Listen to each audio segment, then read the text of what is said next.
Sir ತುಂಬಾ ಜನ students ನಿನ್ನೆ ವಿಡಿಯೋ ಮಾಡಿದ್ವಲ್ವಾ? ಸೊ ಯಾವ ತರ ಎಕ್ಸ್ಟ್ರಾ ಫೀಸ್ ಕಾಲೇಜುಗಳಲ್ಲಿ ಕಟ್ಟಬೇಕು ಅಂತ. ಹೌದು. ಸೊ ತುಂಬಾ ಜನ ಏನ್ ಸ್ಟೂಡೆಂಟ್ ಕೇಳ್ತಿದ್ದಾರೆ ಅಂದ್ರೆ, ಸೊ ತುಂಬಾ ಜನಕ್ಕೆ ಈಗ ಏನ್ ಆಪ್ಷನ್ ರೌಂಡ್ 2 ಅಲ್ಲಿ ಕಾಲೇಜ್ ಬರುತ್ತೋ ಅದ್ರ ಮೇಲೆ ಆಸೆ ಇಲ್ಲ. ಈಗ ರೌಂಡ್ 3 ಅಲ್ಲಿ ಒಳ್ಳೆ ಕಾಲೇಜ್ ಬರುತ್ತೆ ನನಗೆ. So okay. ರೌಂಡ್ 3 ಅಲ್ಲಿ ಒಳ್ಳೆ ಕಾಲೇಜ್ ಸಿಕ್ಕಿದಾಗ ಸೊ ನಾನು ಏನಾದ್ರೂ ಈಗ KEL ಫೀಸ್ ಕಟ್ಟಿರ್ತೀನಿ. ಜೊತೆಗೆ ಮತ್ತೆ ಕಾಲೇಜಲ್ಲಿ ಬೇರೆ ಫೀಸ್ ಕಟ್ಟಬೇಕು ಅಂತ ಹೇಳಿದಿರಿ ನೀವು. ಅದನ್ನೂ ಕಟ್ತೀವಿ. ಅದೆಲ್ಲ ಕಟ್ಟಿದ್ಮೇಲೆ ಈಗ ನಾನು ರೌಂಡ್ 3 ಅಲ್ಲಿ ಬೇರೆ ಕಾಲೇಜ್‌ಗೆ ಹೋಗ್ತೀನಿ. ಓಕೆ. ಸೊ ಬೇರೆ ಕಾಲೇಜ್‌ಗೆ ಹೋದಾಗ ಸೊ KEL ಕಟ್ಟಿರೋ ಫೀಸು ಮತ್ತೆ ಕಾಲೇಜಲ್ಲಿ ಹೋಗಿ ನಾನೊಂದು 25ರಿಂದ 50,000 ಫೀಸ್ ಕಟ್ಟಿರ್ತೀನಿ. ಓಕೆ. ಅದು ವಾಪಸ್ ಬರುತ್ತೋ, ಇಲ್ಲ ಆ ಕಾಲೇಜಿಗೆ ಟ್ರಾನ್ಸ್‌ಫರ್ ಆಗುತ್ತೋ, ಇಲ್ಲ ಮತ್ತೆ ಹೊಸ ಕಾಲೇಜಲ್ಲಿ ಹೊಸದಾಗಿ ದುಡ್ಡು ಕಟ್ಟಬೇಕೋ ಅನ್ನೋದು ತುಂಬಾ ಜನಕ್ಕೆ ಡೌಟ್ ಇದೆ. ಓಕೆ. ಸೊ ಇದ್ರ ಬಗ್ಗೆ ಒಂಚೂರು ಕ್ಲಾರಿಟಿ ಕೊಡೋಣ ಸರ್. ಸೊ ಈಗ ಒಂದ್ ನಿಮಿಷ ಸರ್. ಜೊತೆಗೆ ಈಗ ಏನು ಈಗ ರೌಂಡ್ 2 ಅಲ್ಲಿ ಸೀಟ್ ಅಲಾಟ್ ಆಗುತ್ತೆ. ಓಕೆ. ಸೊ ಏನ್ ಮಾಡ್ಬೇಕು? ಈಗ ಚಾಯ್ಸ್ 1 ಮತ್ತೆ ಚಾಯ್ಸ್ 4 ಮಾತ್ರ ಇದೆ ಅಂತಿದ್ರೆ ಏನ್ ಸರ್ ಹಂಗಂದ್ರೆ? ಚಾಯ್ಸ್ 1 ಮತ್ತೆ ಚಾಯ್ಸ್ 4 ಅಂತ ಕೊಟ್ಟಿದ್ದಾರೆ ನಾಗೇಶ್ KEL. ಚಾಯ್ಸ್ 1 ಅಂತಂದ್ರೆ ನೀವು ಸೆಲೆಕ್ಟ್ ಮಾಡ್ಕೋಬೇಕು. ನೀವು ಆಪ್ಷನ್ 3 ಹೋಗೋ ಅವಶ್ಯಕತೆ ಇಲ್ಲ, ರೌಂಡ್ 3 ಹೋಗೋ ಅವಶ್ಯಕತೆ ಇರಲ್ಲ. ನೀವು ಚಾಯ್ಸ್ 4 ನ ಸೆಲೆಕ್ಟ್ ಮಾಡ್ಕೊಂಡು ಬಟ್ ಕಾಲೇಜ್ ಹೋಗಿ ಅಡ್ಮಿಷನ್ ಕೂಡ ಆಗ್ಬೇಕು. ಬಟ್ ಇವೇನ್ ಮಾಡಿದ್ರೆ ರೌಂಡ್ 3 ಗೆ ಪ್ರೊವಿಷನ್ ಇರುತ್ತೆ ಇದು ಮಾಡೋದಕ್ಕೆ. Okay, that is a difference ಅಷ್ಟೇ. ಚಾಯ್ಸ್ 1 ತಗೊಂಡ್ರೆ ಕಾಲೇಜಲ್ಲಿ ಹೋಗಿ ಅಡ್ಮಿಷನ್ ಆಗ್ಬೇಕು. ಹೌದು. ಸೊ ಚಾಯ್ಸ್ 4 ತಗೊಂಡ್ರೆ ಎಕ್ಸಿಟ್ ಅಂದ್ರೆ ಪ್ರೋಸೆಸ್ ಇಂದ ಎಕ್ಸಿಟ್ ಆಗ್ಬೇಕು ಅಂತ ಹೇಳ್ತಾ ಇದ್ದೀರಿ. ಓಕೆ. ಸೊ ಈಗ ನಾನು ಚಾಯ್ಸ್ 1 ಸೆಲೆಕ್ಟ್ ಮಾಡ್ಕೊಂತೀನಿ ಓಕೆ. ರೌಂಡ್ 2 ಅಲ್ಲಿ. ಈಗ ನಾನು ಕಾಲೇಜ್ ಯಾವ್ದೋ ಒಂದು ಸಿಕ್ಕಿರುತ್ತೆ. ಸೊ ನಾನು ಹೋಗಿ ಕಾಲೇಜಲ್ಲಿ ಫೀಸ್ ಕಟ್ತೀನಿ. KEL ಫೀಸ್ ಕಟ್ಟಿರ್ತೀನಿ. ಹೌದು. ಸೊ ಏನ್ ನೆಕ್ಸ್ಟ್ ಏನ್ ಸರ್? ಈಗ ನನಗೆ ನೆಕ್ಸ್ಟ್ ರೌಂಡ್ ಹೋಗ್ಬೇಕಂದ್ರೆ ಏನ್ ಪ್ರೊಸೀಜರ್ ಇರ್ಬೋದು?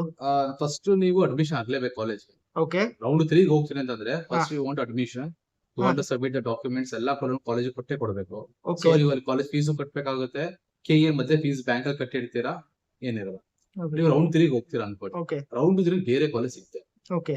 ಅವಾಗ ಏನಾಗುತ್ತೆ ಅಂತಂದ್ರೆ ನಿಮ್ಗೆ ಚಲನ ಡೌನ್ಲೋಡ್ ಮಾಡ್ಕೋಬೇಕಾಗುತ್ತೆ. ಅಂದ್ರೆ ಆರ್ಡರ್ ಕಾಪಿ ಡೌನ್ಲೋಡ್ ಮಾಡ್ಕೋತೀವಿ. ಓಕೆ. ಆರ್ಡರ್ ಕಾಪಿ ಡೌನ್ಲೋಡ್ ಮಾಡ್ಕೊಂಡು ನೀವು ಯಾವ ಹಳೆ ಕಾಲೇಜ್ ಇರುತ್ತಲ್ಲ ಅಲ್ಲಿ ಹೋಗಿ ನೀವು ಆರ್ಡರ್ ಕಾಪಿ ತೋರಿಸ್ಬೇಕು. ಸೊ ಅವ್ರೇನ್ ಮಾಡ್ತಾರೆ ಅಂತಂದ್ರೆ ಅವಾಗ ನಿಮ್ಗೆ KE ಫೀಸ್ ಇರ್ತದೆ, ಅದು ಡೈರೆಕ್ಟ್ ಆಗಿ ಆ ಕಾಲೇಜ್ ಟ್ರಾನ್ಸ್ಫರ್ ಆಗ್ಬೇಕು. ಓಕೆ. ಓಕೆ. KE ಫೀಸ್ ಮಾತ್ರ ನೀವು ಎಷ್ಟು Okay. 1,30,000 ಕಟ್ಟಿರ್ತೀರಲ್ಲ ಓಕೆ. ಅದು ಮಾತ್ರ ಅದು ಬೇರೆ ಕಾಲೇಜ್ಗೆ ಹೊಸ ಕಾಲೇಜ್ಗೆ ಟ್ರಾನ್ಸ್ಫರ್ ಆಗುತ್ತೆ ಆಟೋಮೆಟಿಕಲಿ. ನೀವು ಕಾಲೇಜ್ ಫೀಸ್ ಅಂತ ಕಟ್ಟಿರ್ತೀರಲ್ಲ ಆ ಕಾಲೇಜಿಗೆ ಎಕ್ಸಾಂಪಲ್ ಹಿಂಗ್ ಒಂದು 20,000 ಕಟ್ಟಿರ್ತೀರ ಅನ್ಕೊಳ್ಳಿ. 20ರಿಂದ 50,000. 20ರಿಂದ 50,000 ಕಟ್ಟಿರ್ತೀರ ಅನ್ಕೊಳ್ಳಿ. ಸೊ ಇದು ಡಿಪೆಂಡ್ ಅಪಾನ್ ದ ಕಾಲೇಜ್ ಇರುತ್ತೆ. ಡಿಪೆಂಡ್ ಅವ್ರೇನ್ ಮಾಡ್ತಾರೆ ಅಂತಂದ್ರೆ ಟ್ರಾನ್ಸಾಕ್ಷನ್ ಚಾರ್ಜಸ್ ಅಂತ ಒಂದು 20% ನೀವು ಕಟ್ಟಿರೋ ಫೀಸ್ ಅಲ್ಲಿ 20,000 20% ಇಲ್ಲ 30% ಇಟ್ಕೊಂಡು ನಿಮ್ಗೆ ವಾಪಸ್ ದುಡ್ಡು ಕೊಡಬೇಕಾಗುತ್ತೆ. ಓಕೆ. ಸೊ ಕೆಲವು ಕಾಲೇಜಲ್ಲಿ ಕೊಟ್ಟರು ಕೊಡ್ತಾರೆ, ಕೆಲವು ಕಾಲೇಜಲ್ಲಿ ಕೊಡದಿರೋರು ಇರ್ತಾರೆ. ಡಿಪೆಂಡ್ ಅಪಾನ್ ದ ಕಾಲೇಜಸ್ ಅದು. ಆಕ್ಚುಲಿ ನಿಮ್ಗೆ ಆರ್ಡರ್ ಕಾಪಿ ಸಿಕ್ಕಿದ್ಮೇಲೆ ಆಕ್ಚುಲಿ ಒಂದು 20 to 30% ಟ್ರಾನ್ಸಾಕ್ಷನ್ ಫೀಸ್ ಇಸ್ಕೊಂಡು ವಾಪಸ್ ಕೊಡ್ಲೇಬೇಕು. ಓಕೆ. ಅವಾಗ ಒಂದೊಂದು ಕಾಲೇಜ್ ಒಂದು ರೂಲ್ಸ್ ಇರುತ್ತೆ ನಾಗೇಶ್. ಒಬ್ರು 10% ಇಟ್ಕೊಳ್ತಾರೆ, ಒಬ್ರು 20% ಇಟ್ಕೊಳ್ತಾರೆ, ಒಬ್ರು 30% ಇಟ್ಕೊಳ್ತಾರೆ. ಸೊ ಆರ್ಡರ್ ಕಾಪಿ ಇದ್ರೆ ಮಾತ್ರ ಅವ್ರು ಇದೆಲ್ಲ ಮಾಡಕ್ ಸಾಧ್ಯ. ವಿತೌಟ್ ಆರ್ಡರ್ ಕಾಪಿ ನೀವೇನೋ ಮ್ಯಾನೇಜ್ಮೆಂಟ್ ಸೀಟ್ಗೆ ಹೋಗ್ತೀನಿ ಅಂತ ಅಂದ್ರೆ ಅದು ಮ್ಯಾನೇಜ್ಮೆಂಟ್ ಸೀಟ್ ರೂಲ್ಸ್ ಬೇರೆ ಇರುತ್ತೆ. ಓಕೆ. ಸೊ ಅದು ತಿಳ್ಕೊಬೇಕು. ಓಕೆ, ನಂಗೆ ಈಗ ರೌಂಡ್ 1 ಅಡ್ಮಿಷನ್ ಆಗ್ಬಿಟ್ಟಿದೀನಿ, ಈಗ ನಾನು ಯಾವ್ದೋ ಬೇರೆ ಕಾಲೇಜ್ ಮ್ಯಾನೇಜ್ಮೆಂಟ್ ತಗೋತೀನಿ ಅಂತಂದ್ರೆ ಅವಾಗ ನೀವು KEL ಕ್ಯಾನ್ಸಲ್ ಮಾಡಿಸ್ಬೇಕು ಸೀಟ್. ಅದು ನಿಮ್ದು ಜವಾಬ್ದಾರಿ ಆಗಿರುತ್ತೆ. ಆಮೇಲೆ ಕೂಡ ದುಡ್ಡು ಕೊಡ್ತಾರೋ ಕೊಡೋಲ್ಲ ಅನ್ನೋದು ಡಿಪೆಂಡ್ ಅಪಾನ್ ದ ಕಾಲೇಜ್. ಆಮೇಲೆ ಇನ್ನೊಂದು ಏನಂದ್ರೆ ಈಗ ತುಂಬಾ ಜನ ಏನ್ ಅನ್ಕೊಂತಾರೆ, ಈಗ ರೌಂಡ್ 2 ಅಲ್ಲಿ ಈಗ ಸಿಕ್ಕಿರೋ ಕಾಲೇಜ್ ಅಡ್ಮಿಷನ್ ಆಗ್ತೀನಿ. ರೌಂಡ್ 3 ಗೆ ಒಳ್ಳೆ ಕಾಲೇಜ್ಗೆ ಯೋಚನೆ ಮಾಡ್ತೀನಿ. ಸಿಕ್ಕಿದ್ರೆ ಹೋಗ್ತೀನಿ, ಸಿಗ್ಲಿಲ್ಲ ಅಂದ್ರೆ ನಾನು ಕಾಲೇಜ್ ಅಡ್ಮಿಷನ್ ಕ್ಯಾನ್ಸಲ್ ಮಾಡ್ಕೊಂಡು ನೆಕ್ಸ್ಟ್ ಇಯರ್ ಟ್ರೈ ಮಾಡ್ತೀನಿ ಅಥವಾ ಮ್ಯಾನೇಜ್ಮೆಂಟ್ ಹೋಗ್ತೀನಿ ಅಂದ್ರೆ ಸೊ ಈಗ 1,30,000 ವಾಪಸ್ ಬರೋದಿಲ್ಲ. ಹೌದು. ಏನಾದ್ರೂ ನೀವು ರೌಂಡ್ 3 ಗೆ ಅಪ್ಗ್ರೇಡೇಷನ್ ತಗೊಂಡೆ ಬೇರೆ ನಾವು ಮ್ಯಾನೇಜ್ಮೆಂಟ್ ಅಲ್ಲಿ ಹೋಗ್ತೀನಿ ಅಂದ್ರೆ ಏನ್ 1,30,000 ಕಟ್ತಾರೆ ಅದು ವಾಪಸ್ ಬರೋದಿಲ್ಲ. ಅದು ಬರಲ್ಲ, ಜೊತೆಗೆ ಕಾಲೇಜಲ್ಲಿ ಏನ್ ಫೀಸ್ ಕಟ್ಟಿರ್ತಾರ ಅದು ಬರೋದಿಲ್ಲ. ಖಂಡಿತ ಬರಲ್ಲ. ಇನ್ ಕೇಸ್ ಅದೇ ಕಾಲೇಜಲ್ಲಿ ಏನಾದ್ರು ಮ್ಯಾನೇಜ್ಮೆಂಟ್ ಗೆ ಬೇರೆ ಕೋರ್ಸ್ ಏನಾದ್ರು ಅಪ್ಗ್ರೇಡ್ ಆದ್ರೆ ಮೇ ಬಿ ಅದನ್ನ ಅಡ್ಜಸ್ಟ್ಮೆಂಟ್ ಇಲ್ಲ ಮಾಡ್ಕೊಂತಾರೆ. ಇಲ್ಲ ಇಲ್ಲ ನಾಗೇಶ್, ಯಾಕಂದ್ರೆ KE ಸೀಟ್ ಇಂದ ಬರೋ ಇದೇ ಬೇರೆ ರೂಲ್ಸೇ ಬೇರೆ, ಓಕೆ. ಮ್ಯಾನೇಜ್ಮೆಂಟ್ ಸೀಟ್ ಇಂದ ಬರೋ ರೂಲ್ಸೇ ಬೇರೆ. ಸೊ ನಿಮ್ಗೆ ಅಲ್ಲಿ ಏನಾಗುತ್ತೆ ಅಂದ್ರೆ ಅಲ್ಟಿಮೇಟ್ಲಿ ಈಗ ನೀವು ವೆರಿಫಿಕೇಶನ್ ಅಂದ್ರೆ V2 ಒಂದು ವೆರಿಫಿಕೇಶನ್ ನಡೆಯುತ್ತೆ Nagesh. Okay. So V2 verification ನಡೆದಾಗ KE ಸೆಲೆಕ್ಟ್ ಆಗಿರೋ ಡೇಟಾ ಬೇಸ್ ಎಲ್ಲ V2 ಹೋಗಿರುತ್ತೆ. ಓಕೆ. ಓಕೆನಾ? ಇನ್ನೊಂದು ಡೇಟಾ ಬೇಸ್ ಯಾರು ಮ್ಯಾನೇಜ್ಮೆಂಟ್ ಸೀಟ್ ಸೇರ್ಕೊಂಡಿರ್ತಲ್ಲ ಆ ಮ್ಯಾನೇಜ್ಮೆಂಟ್ ಸೀಟ್ ಇರೋ ಡೇಟಾ ಬೇಸ್ ಎಲ್ಲ V2 ಹೋಗುತ್ತೆ. ಸೊ ನಿಮ್ಗೆ ಅಲ್ಲಿ ಆಧಾರ್ ಕಾರ್ಡ್ ಮ್ಯಾಚ್ ಮಾಡ್ತಾರೆ. ಆಧಾರ್ ಕಾರ್ಡ್ ಮತ್ತೆ ನಿಮ್ದು ಇದಿರುತ್ತೆ ಗೊತ್ತಾ, CT ನಂಬರ್ ಇರುತ್ತೆ, ಅದನ್ನ ಮ್ಯಾಚ್ ಮಾಡಿದಾಗ ನಿಮ್ಗೆ ಅಲ್ಲಿ ತಗಲಾಕ್ ಹೋಗ್ಬಿಡುತ್ತೆ. ಅಲ್ಲ ನಾನು ಹೇಳಿದ್ದು ಇನ್ ಕೇಸ್ ಈಗ ಸ್ಟೂಡೆಂಟ್ಸ್ ಗೆ ಕೆಲವರಿಗೆ ಯಾವ್ದೋ ಒಂದು ಬ್ರಾಂಚ್ ಸಿಕ್ಕಿರುತ್ತೆ, ಅಪ್ಗ್ರೇಡೇಷನ್ ಹೋಗಕ್ ಆಸೆ ಇರುತ್ತೆ. ಓಕೆ. CET ಅಲ್ಲಿ ಸಿಕ್ಕಿರೋದಿಲ್ಲ. ಓಕೆ. ಸೊ 1-2 ಲಕ್ಷ ಜಾಸ್ತಿ ಆದ್ರೂ ಪರವಾಗಿಲ್ಲಪ್ಪ ಅದೇ ಕಾಲೇಜಲ್ಲಿ ಹೋಗ್ತೀನಿ ಅಂದ್ರೆ ಸೊ ಆಗೂನು ಅವಕಾಶ ಇರೋದಿಲ್ಲ ಅನ್ಕೊಂತೀನಿ. ನಾಗೇಶ್ ಎರಡು ತರ ಒಂದು ಚಾನ್ಸ್ ಇರುತ್ತೆ. ಅಲ್ಲಿಗೆ ಎಲ್ಲಾ ಕಾಲೇಜಲ್ಲಿ ನಿಮ್ಗೆ 3rd ಸೆಮಿಸ್ಟರ್ಗೆ ಅಂದ್ರೆ ಸೆಕೆಂಡ್ ಇಯರ್ ಎಂಟ್ರಿ ಆಗ್ಬೇಕಾದ್ರೆ ಚೇಂಜ್ ಆಫ್ ದ ಬ್ರಾಂಚ್ ಅವಕಾಶ ಇರುತ್ತೆ. ಸೊ ಅಲ್ಲಿ ಏನ್ ಮಾಡ್ತಾರೆ ಅಂದ್ರೆ ಯಾರು ಟಾಪರ್ಸ್ ಇರ್ತಾರಲ್ಲ ಎಲ್ಲಾ ಬ್ರಾಂಚ್ ಯಾರು ಟಾಪರ್ಸ್ ಇರ್ತಾರೆ ಅದನ್ನ ಲೀಸ್ಟ್ ಮಾಡ್ಕೋತಾರೆ. ಆ ಲೀಸ್ಟ್ ಮಾಡಿ ಹುಡುಗರ್ನ ಕೇಳ್ತಾರೆ, ನಿಮ್ಗೆ ಯಾರಿಗೆ ಇಂಟ್ರೆಸ್ಟ್ ಇದೆಯಾ ಹೋಗೋದಕ್ಕೆ, ಅವಾಗ ನಿಮ್ಗೆ ಏನಾದ್ರು ಚಾನ್ಸಸ್ ಸಿಕ್ಕಿದ್ರೆ, ಈಗ ಟಾಪರ್ಸ್ ಇಲ್ದೇ ಇರ್ಬೋದು, ಯಾವ್ದಾದ್ರು ಒಂದು ಕಡಿಮೆ ಮಾರ್ಕ್ಸ್ ತಂದಿದ್ರೆ, ಬಟ್ ನಿಮ್ಮ ಬ್ರಾಂಚ್ ಯಾರು ಬೇರೆ ಬ್ರಾಂಚ್ ಹೋಗಲ್ಲ. ಓಕೆ ಸೊ ಅವಾಗ ನಿಮ್ಗೊಂದು ಅವಕಾಶ ಇರುತ್ತೆ, ಅಲ್ಲಿ ನೀವು ಕೆಇ ಮುಖಾಂತರ ಕೆಇನೇ ಬ್ರಾಂಚ್ ನ ಚೇಂಜ್ ಮಾಡೋ ಅವಶ್ಯಕತೆ ಇರುತ್ತೆ. ನೀವೇನಾದ್ರು ಫಸ್ಟ್ ಇಯರ್ ಅಲ್ಲಿ ನೀವು ಸೇಮ್ ಕಾಲೇಜಲ್ಲಿ ಕೆಇನ ಮ್ಯಾನೇಜ್ಮೆಂಟ್ ಹೋಗ್ಬೇಕು ಅಂತಂದ್ರೆ, ನೀವು first KE seat cancel ಮಾಡಿಸ್ಕೋಬೇಕು. Okay ನೀವು ಹೋಗ್ಬೇಕು ಎಲ್ಲಿಗೆ, ಬೆಂಗಳೂರು ಹೋಗ್ಬಿಟ್ಟು ಕೆಇ ಸೆಂಟರ್ಸ್ ಹೋಗ್ಬಿಟ್ಟು ನಂಗೆ ಫೀಸ್ ನ ಅಲ್ಲಿ ಸೀಟ್ ಕ್ಯಾನ್ಸಲ್ ಮಾಡಿಸ್ಕೊಬಿಟ್ಟು ಆಮೇಲೆ ಇಲ್ಲಿ ಬಂದು ಮ್ಯಾನೇಜ್ಮೆಂಟ್ ಸೇರ್ಕೋಬೇಕಾಗುತ್ತೆ. ಸರ್ ಈಗ ನಾವು ತುಂಬಾ ವರ್ಷದಿಂದ ನೋಡ್ತಾ ಇರೋದ್ರಲ್ಲ, ಇಂಜಿನಿಯರಿಂಗ್ ಅಲ್ಲಿ ಏನ್ ಮಾಡ್ತೇವೆ ಅಂದ್ರೆ 1% ಜನ ಡ್ರಾಪ್ ಔಟ್ ಆಗ್ಬಿಡ್ತಾರೆ. ಈಗ ನಾವು ಹೌದು. ಕಾಲೇಜ್ಗೆ ಏನೋ ಹೌದು ಫ್ಯಾನ್ಸಿಯಾಗಿ ಇಷ್ಟ ಇರುತ್ತೆ, ಹೌದು ಒಂದ್ ತಿಂಗಳು ಇಂಜಿನಿಯರಿಂಗ್ ಹೋಗ್ತಾರೆ ಅಥವಾ ಯಾವ್ದೇ ಹೌದು. ಕೋರ್ಸ್ ಜಾಯ್ನ್ ಆಗ್ತಾರೆ, ಹೌದು. ಒಂದು ತಿಂಗಳಾದ್ಮೇಲೆ ಇಂಟ್ರೆಸ್ಟ್ ಕಳ್ಕೊಂಡ್ಬಿಡ್ತಾರೆ. ಹೌದು ಸೊ ನನ್ಗೆ ಈ ಕೋರ್ಸ್ ಮಾಡಕ್ ಬೇಡ ಅಂತ. ಹೌದು ಸೊ ಆ ತರ 1% ಇರ್ತಾರೆ, ತುಂಬಾ ಪರ್ಸೆಂಟ್ ಹೌದು. ಇರೋದಿಲ್ಲ, ಹೌದು. 1% ಇರ್ತಾರೆ. ಅಂತ ಸ್ಟೂಡೆಂಟ್ ಹೇಳ್ಬೇಕು ಅಂದ್ರೆ, ಈಗ ಕಾಲೇಜಲ್ಲಿ ಏನ್ ಹೇಳ್ತಾರೆ, ಡಾಕ್ಯುಮೆಂಟ್ಸ್ ಎಲ್ಲ ಕೊಟ್ಬಿಟ್ಟಿರ್ತಾರೆ ಈಗ ಫಸ್ಟ್ ಹೌದು. ಅಡ್ಮಿಷನ್ ಟೈಮ್ ಅಲ್ಲಿ. ಹೌದು ಸೊ ಅವ್ರು ಜನರಲ್ ಆಗಿ ಕಾಲೇಜಲ್ಲಿ ಏನ್ ಹೇಳ್ತಾರೆ, 4 ವರ್ಷನೂ ಫೀಸ್ ಕಟ್ಬಿಡಿ ಇಂಜಿನಿಯರಿಂಗ್ ಹೌದು. ಆದ್ರೆ, ಇಲ್ಲ ಹೌದು. ಬೇರೆ ಕೋರ್ಸ್ ಆದ್ರೆ 3 ವರ್ಷದ ಫೀಸ್ ಕೊಟ್ರೆ ಮಾತ್ರ ಡಾಕ್ಯುಮೆಂಟ್ಸ್ ಕೊಡ್ತೀನಿ ಅಂತ ಹೌದು. ಹೇಳ್ತಿದ್ದಾರೆ. ಸೊ ಅದು ನಿಜನಾ, ಅಷ್ಟ್ ಕಟ್ಲೇಬೇಕಾ ಇಲ್ಲ ಅಕಾರ್ಡಿಂಗ್ ಟು ರೂಲ್ಸ್ ಅಲ್ಲಿ ಹೇಳಿ sir. Nagesh, according to rules ಅಲ್ಲಿ ಹೇಳ್ಬೇಕಂದ್ರೆ ಏನಕ್ಕೆ ಆತರ ಮಾಡ್ತಾನೆ ಅಂತ ಕೇಳಿ. ಯಾಕಂದ್ರೆ ಇವ್ನು ಒಬ್ಬ ಸ್ಟೂಡೆಂಟ್ ಆಪೋಸಿಟ್ ನಿಂತ್ಕೊಂಡಿರ್ತಾನೆ, ಓಕೆ ಯಾರೋ ಒಬ್ಬಂಗೆ ಇವ್ನ್ ಸೀಟ್ ಬೇರೆ ಸಿಕ್ಕಿರುತ್ತೆ. ಸೊ ಹಾಕ್ಬಾರ್ದು ಅಂದ್ರೆ ಕಾಲೇಜ್ ಕೂಡ ಲಾಸ್, 4 ವರ್ಷ ಫೀಸ್ ಕಾಲೇಜ್ ಕೂಡ ಲಾಸ್ ಆಗಿರುತ್ತೆ.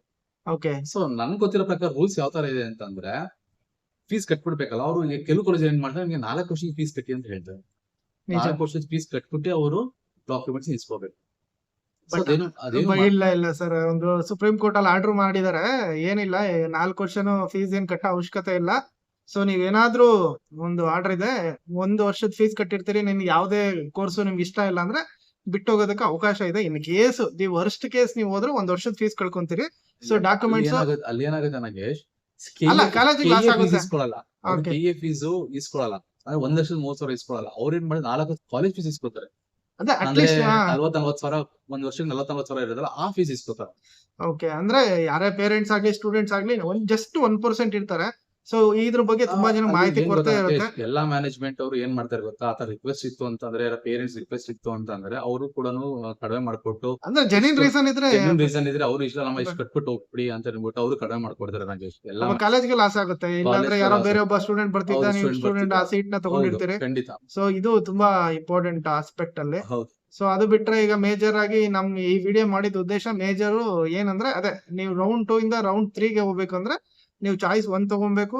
ಚಾಯ್ಸ್ 4 ನ ತಗೊಂಡ್ರೆ ನೀವು ಆಟೋಮೆಟಿಕ್ ಎಕ್ಸಿಟ್ ಆಗ್ತೀರಿ. ನೀವು ಬೇರೆ ಯಾವ್ದಾದ್ರು ಬೇರೆ ದಾರಿ ಮುಖಾಂತರ ಕಾಲೇಜಸ್ಗೆ ಸೇರ್ಕೊಬಹುದು. ಸೊ ಏನಾದ್ರು MBBS ನೀಟ್ ಮಾಡ್ತಿರೋಂತ ಆಸ್ಪಿರೆಂಟ್ಸ್ ಆದ್ರೆ ಅವ್ರಿಗೆ ಇನ್ನೂ ಒಂದು ಅವಕಾಶ ಇರುತ್ತೆ. ಹೌದು ಸೊ ಅವ್ರಿಗೆ ಮೇ ಬಿ ಅದು ಇನ್ನು ಬೇರೆ ಬೇರೆ ಬಾಂಡ್ ಮೆಥಡ್ ಎಲ್ಲ ಇದೆ. ಸ್ವಲ್ಪ ಅಮೌಂಟ್ ಎಲ್ಲ ಕಟ್ಟಬೇಕು ನೆಕ್ಸ್ಟ್ ರೌಂಡ್ ಹೌದು, ಹೋಗ್ಬೇಕು ಹೌದು. ಅಂದ್ರೆ, ಸೀಟ್ ಹೌದು. ಸಿಗ್ಲಿಲ್ಲ ಅಂದ್ರೆ. ಸೊ ನೀವು ನೆಕ್ಸ್ಟ್ ರೌಂಡ್ ಹೋಗ್ತೀನಿ ಅಂದ್ರೆ ಅದು ಬಾಂಡ್ ಮೆಥಡ್ ಎಲ್ಲ ಇದೆ. ಸೊ ಅದ್ರ ಮುಖಾಂತರ ಹೋಗ್ಬೇಕಾಗುತ್ತೆ. ಸೊ ಫೈನಲ್ ಆಗಿ ಸರ್, ಈಗ ಹುಡುಗರಿಗೆ ನೀವೇನ್ ಹೇಳ್ತೀರಿ? ಈಗ ನನ್ಗೆ ಯಾವ್ದೋ ಒಂದು ಕಾಲೇಜ್ ಸಿಕ್ಕಿದೆ, ಸೊ ನಾವು ಹೋಗ್ಬೇಕಾ ಇಲ್ಲ ಅಪ್ಗ್ರೇಡೇಷನ್ ಕಾಯ್ಬೇಕಾ?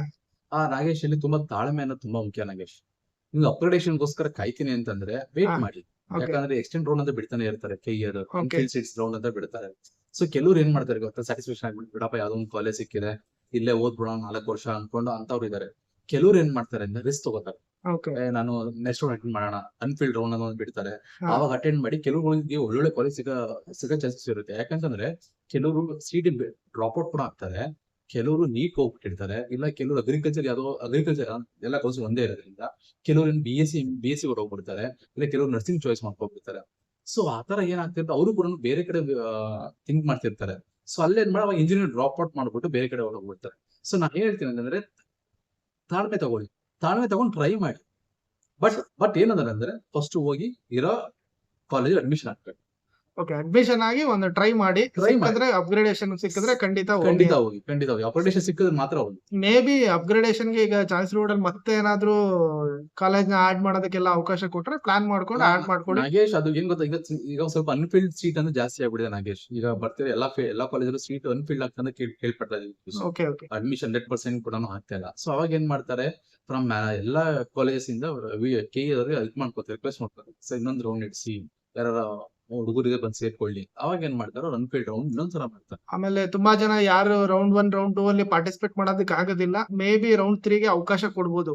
ರೌಂಡ್ಸ್ ಅವಕಾಶ ಕೊಡ್ತಾರೆ, ಬಟ್ ಒಂದ್ ಸ್ವಲ್ಪ ಚಾರ್ಜಸ್ ಇರುತ್ತೆ ನಾಗೇಶ್ ಅದಕ್ಕೆ. ಅಲ್ಲ ರೆಡಿ ಇರ್ತಾರೆ ಸರ್, ಈಗ ಮ್ಯಾನೇಜ್ಮೆಂಟ್ ಹೋಗಿ ಲಕ್ಷ ಕಟ್ಟಬಹುದು, ಇವ್ರು ಏನಾದ್ರು ಒಂದು 1,000 2,000 ಫೀಸ್ ಕೇಳಿದ್ರೆ ಹೌದು, ಕಟ್ಟೋದಕ್ಕೆ ರೆಡಿ ಕಟ್ತಾರೆ. ಇರ್ತಾರೆ, ತೊಂದ್ರೆ ಇಲ್ಲ, ಕಟ್ತಾರೆ. ಪೆನಾಲ್ಟಿ ಅಂತ ಒಂದು ಇರುತ್ತೆ, ಪೆನಾಲ್ಟಿ ಅಂತ ಇದ್ಬಿಟ್ಟು ಅವ್ರು ಏನಾರ ಅವ್ರ ಚಾನ್ಸಸ್ ಕೊಡ್ತಾರೆ. ಸೊ ಆದ್ರಿಂದ ಯಾರಾದ್ರೂ ನೀವು ರೌಂಡ್ 1 ರೌಂಡ್ 2 ಮಿಸ್ ಮಾಡ್ಕೊಂಡಿದ್ರೆ ಸೊ ಖಂಡಿತ ರೌಂಡ್ 3 ಗೆ ಅವಕಾಶ ಕೊಡ್ತಾರ ಇಲ್ಲ 100% ಗ್ಯಾರಂಟಿ ಇಲ್ಲ, ಮೇ ಬಿ ಚಾನ್ಸಸ್ ಇದೆ. ತುಂಬಾ ಜನ ಕೇಳ್ತಿದ್ರೆ ನಾಗೇಶ್ ಏನ್ ಗೊತ್ತಾ, ನಾನು ಹೇಳಿದೆ ಇವಾಗ ಯಾರಿಗೆ ರೌಂಡ್ 1 ರೌಂಡ್ 2 ಆಪ್ಷನ್ ಎಂಟ್ರಿ ಮಾಡಿದ್ವು ಅವ್ರು ಒಂದು ರಿಕ್ವೆಸ್ಟ್ ಬರೀ, ರಿಕ್ವೆಸ್ಟ್ ಲೆಟರ್ ನೀವು ಕೆಇಗೆ ಹೋಗ್ತು ಅಂತಂದ್ರೆ ಅವ್ರು ಯಾವತ್ತೂ ಅಷ್ಟೇ ಹುಡುಗ ಭವಿಷ್ಯಕ್ಕೋಸ್ಕರ ಕೆಇದವ್ರು ಯಾವ ರೌಂಡ್ ಇನ್ನೊಂದು ರೌಂಡ್ ಮಾಡಕ್ ತಯಾರಿರ್ತಾರೆ.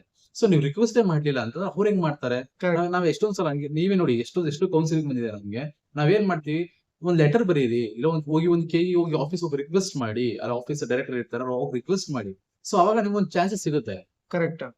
ಸೊ ಐ ಥಿಂಕ್ ಎಲ್ಲಾ ಮಾಹಿತಿನೂ ನಾವು ಕೊಟ್ಟಿದೀವಿ. ಇನ್ನು ಹೆಚ್ಚಿನ ಮಾಹಿತಿನ ಇನ್ನು ಮುಂದಿನ ವಿಡಿಯೋಗಳಲ್ಲಿ ಹೇಳ್ತೀನಿ. ನಿಮ್ಗೆ ಏನೇ ಡೌಟ್ಸ್ ಇದ್ರು ಮೆಸೇಜ್ ಮಾಡಿ. ಸೊ ಖಂಡಿತ ನೆಕ್ಸ್ಟ್ ವಿಡಿಯೋದಲ್ಲಿ ಆ ವಿಷಯದ ಬಗ್ಗೆ ಮಾತಾಡ್ತೀವಿ. I think thank you sir. Welcome Nagesh. ಎಲ್ಲರಿಗೂ ಒಳ್ಳೇದಾಗ್ಲಿ. Thank you.